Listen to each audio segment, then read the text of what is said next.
Au départ, il fallait trouver un endroit pour promouvoir le cheval de trait ardennais et le monde politique était peut-être un peu plus centralisé, mais Libramont et la région font partie du berceau de la race du cheval de trait ardennais. C'est comme ça qu'est née la foire de Libramont qui au début était une foire de village où les gens présentaient leurs chevaux sur un terrain nu et elle s'est étoffée pour devenir ce qu'elle est devenue aujourd'hui. À l'époque, les chevaux se déplaçaient en train et arrivaient à la gare de Libramont, ce qui était une facilité au niveau des transports. Ce n'était pas toujours évident de trouver un endroit où on pouvait trouver les chevaux de toute l'Ardenne pour se rendre ici. Il n'y avait pas de bétaillère, il n'y avait pas de moyens de transport comme aujourd'hui, donc tout se faisait par train ou à pied. C'est comme ça que la foire est née. Elle s'est étoffée, elle s'est ouverte vers le monde extérieur au niveau des chevaux, c'est-à-dire le jumping, etc., pour être ce qu'elle est aujourd'hui, c'est-à-dire une vitrine du cheval en Belgique, en Europe, et particulièrement le berceau et le studbook du cheval de trait ardennais se trouvent également ici. Ce qui fait que le Libramont centralise aussi bien le monde agricole que le monde du cheval et en particulier le cheval de trait qui est la figure emblématique de la foire de Libramont. Tout naturellement, à l'époque, Paul Laurent étant le directeur de la foire de Libramont, était venu à Bruxelles, à la maison mère de l'école de maréchalerie, donc l'école centrale pratique de maréchalerie de l'État, qui avant était une école qui centralisait les meilleurs éléments des écoles provinciales, qui avaient les cours offerts à Bruxelles. Puis le monde du cheval a diminué et a repris un nouvel essor avec les chevaux de sport. Et Paul Laurent, l'ancien directeur de la foire de Libramont, est venu trouver le directeur de l'époque, M. Corbusier, pour voir s'ils accepteraient de venir faire des démonstrations de maréchalerie à Libramont.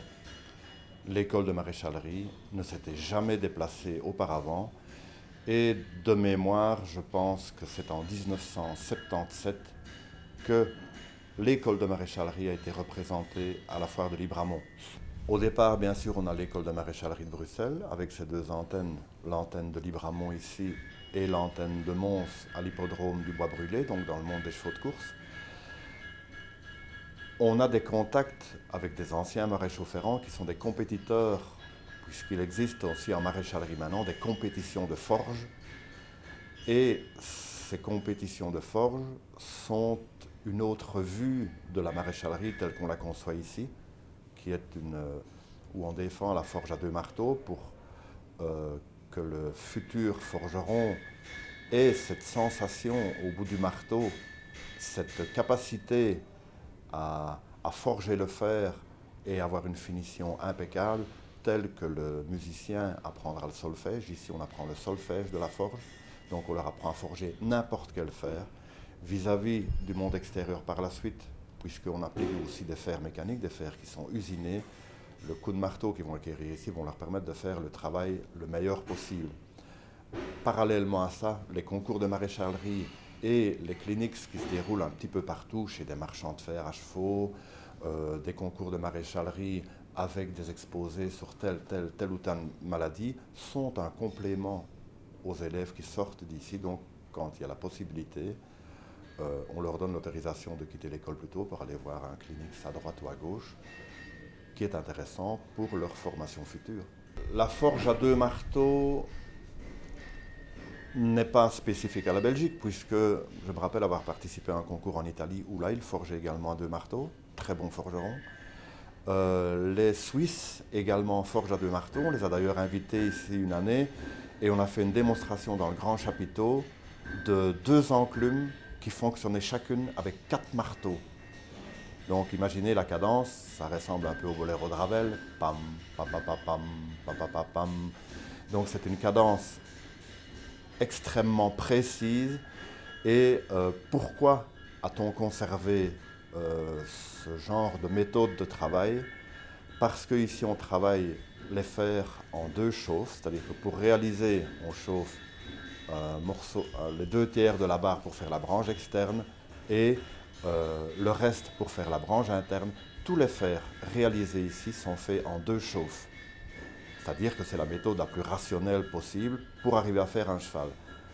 Pourquoi 2 marteaux? Parce qu'on a des fers à dégager.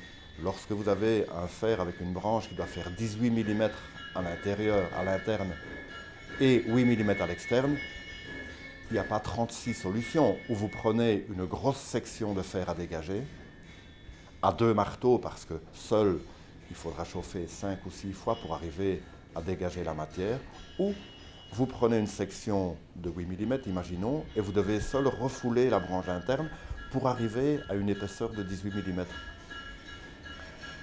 C'est beaucoup moins esthétique, c'est beaucoup moins musical, et peu importe qu'on défende l'une ou l'autre solution, la forge à 2 marteaux a sa raison d'être dans la formation et en tout cas dans la réalisation de fers un peu plus compliqués, de fers orthopédiques. Le forgeron, le chef d'orchestre, et le frappeur. Le frappeur, bien sûr, doit absolument connaître la méthode de travail que le forgeron utilise, puisque à certains moments donnés, il va devoir appuyer ses coups de marteau ou amortir ses coups de marteau. Le frappeur, en réalité, est un très bon forgeron. Sinon, le résultat ne sera pas là. D'ailleurs, vous pouvez apercevoir ici une panoplie de fers qui est exposée. Il y a à peu près une 50aine de fers qui sont exposés. Les élèves, on leur fait la démonstration d'une 30aine de fers et ils doivent en réaliser 25 pour être admis à l'examen final. Pour juger de la qualité de leur travail pendant les 2 ans, pendant la 2e et la 3e année. Et l'examen consiste à la réalisation, au forgeage de 4 fers pour un cheval et à la réalisation de 3 fers orthopédiques tirés dans tous les fers qu'ils ont vus et au chronomètre. Donc en 2 heures, ils doivent être capables de sortir les 3 fers orthopédiques et en 1 heure et demie sortir 4 fers applicables pour un cheval de selle.